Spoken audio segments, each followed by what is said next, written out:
నమస్తే మిత్రులారా, నేను మీ Srinivas Chauhan advocate. Welcome to morning walking time videos. మిత్రులారా, ఉదయాన్నే వాకింగ్ వచ్చే టైంలో చేసే వీడియోలు ఇవి. మిత్రులారా, ఈ వీడియోలోని కంటెంట్ ఏంటి అని అంటే, ఒక మహిళకు ఆస్తి కనుక ఆమె యొక్క తల్లిదండ్రుల వద్ద నుంచి సంక్రమిస్తే ఆమె తదనంతరము ఆ ఆస్తి ఎవరికి చెందుతుంది. సో మిత్రులారా, మన దేశంలో హిందూ సక్సెషన్ యాక్ట్ 1956 అంటే హిందూ వారసత్వపు చట్టం 1956 అమలు ఉన్నది. ఈ చట్టం ప్రకారంగా ఆస్తుల సంక్రమణ అంటే పూర్వీకుల నుంచి వచ్చిన ఆస్తులు మనకు చేరినప్పుడు, మనకు సంక్రమించినప్పుడు మన తదనంతరము అది ఎవరికి చెందాలి, ఏ రకంగా సంక్రమణ జరుగుతుందని చెప్పే చట్టమే ఈ హిందూ వారసత్వపు చట్టం 1956.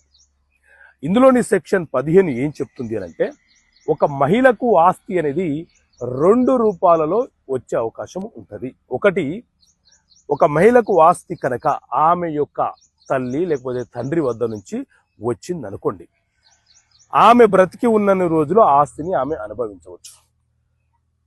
ఆమె తదనంతరము సాధారణంగా అయితే ఆమెకు కొడుకులు కుమార్తెలు ఉంటే ఆమె తదనంతరము వాళ్లకు దక్కుతుంది.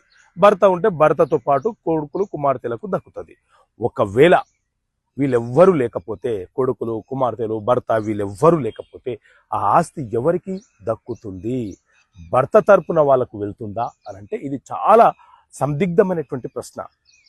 ఈ ఆస్తి ఎటువైపు నుంచి వచ్చిందో అటువైపు వాళ్లకు మాత్రమే వెళ్తుంది. అంటే మహిళ యొక్క తల్లిదండ్రులకు, ఆమె యొక్క తోబుట్టులకు మాత్రమే ఆ ఆస్తి సంక్రమిస్తుంది.